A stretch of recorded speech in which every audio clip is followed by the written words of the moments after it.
HLN continues. Now, time for your local news break from WSB-TV. This is a Channel 2 Action News Cable Update. Good morning. I'm Linda Stouffer. We now have the mugshots of the two people in custody in connection to the murder of a DeKalb County mother. Police believe 24-year-old Louis Porras and 25-year-old Amanda Dove have something to do with the shooting death of Jamila Qureshi. Channel 2's Darren Lynn has more. Jamila Qureshi was shot to death in her own driveway at 768 Kilkenny Circle in Lithonia last Saturday at about 4 in the afternoon. The victim pulled into her driveway on her way home from work.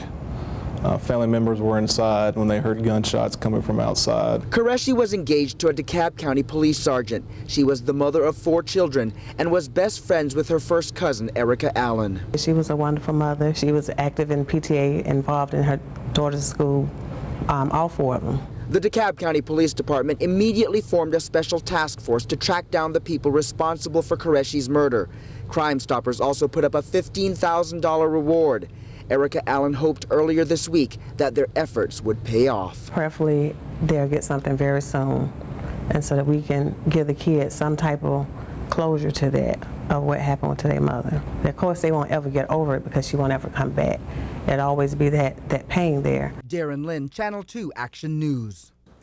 Investigators say there will be no charges in the dog mauling deaths of an elderly couple. The GBI says it can't determine which of the wild dogs attacked Lothar and Sherry Schwader. Authorities will not charge the neighbor who was feeding the dogs. Animal control officers trapped 16 dogs and euthanized them earlier this week. A suspect in a string of robberies in Cobb County is facing even more charges. Investigators arrested Barry Henderson last week for 2 home invasions, and now they tell us he's linked to 5 more crimes. Police say Henderson broke into at least 7 apartments and condos in the Delk Road and Bentley Road area. Investigators say Henderson would get in through unlocked doors and windows. This morning, 2 Atlanta area banks are added to a growing list of failed banks across the country. eBank, formerly known as Commerce Bank, had assets worth $143 million seized by the feds. It becomes the 17th bank to fail in Georgia this year. The 18th is Noonan-based First Coweta Bank. Its assets are worth $176 million. Customers' deposits at the banks are now protected by the FDIC. Time for a check of the weekend forecast from Severe Weather Center 2. Hi, I'm Channel 2 meteorologist Brad Nitz. Cloud cover this morning, but sunshine in the forecast as we head into the afternoon. Skies become mostly sunny, and the temperature will respond by climbing into the upper 80s, just shy of 90, then back to 82 with clear skies this evening. All the while, pretty breezy out of the northwest, and then that's going to set us up for beautiful conditions tonight as we head down into the low 60s with low humidities. Sunny and 84, dry tomorrow. Next chance of rain by midweek. Coming up, what police are cracking down on this weekend after your lottery update.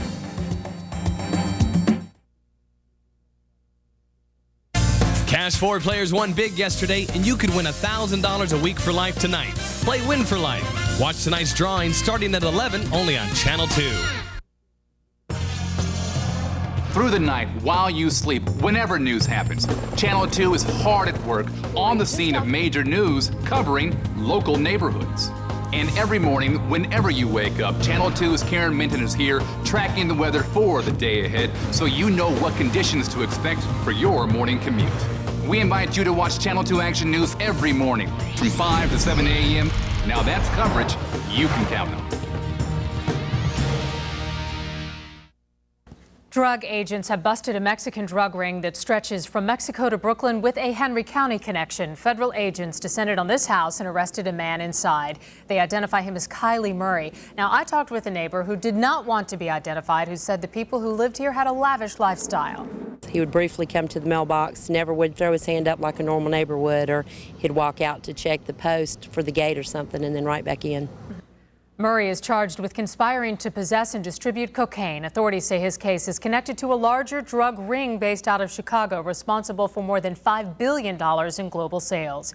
Right now, a big traffic violation crackdown is underway on local interstates. The Governor's Office of Highway Safety is conducting a day-long operation. Authorities looking for speeders, tailgaters, and aggressive drivers. The operation is part of Georgia's 100 Days of Summer Heat program. Thank you for counting on the Channel 2 Action News Cable Update. Headline News continues here next.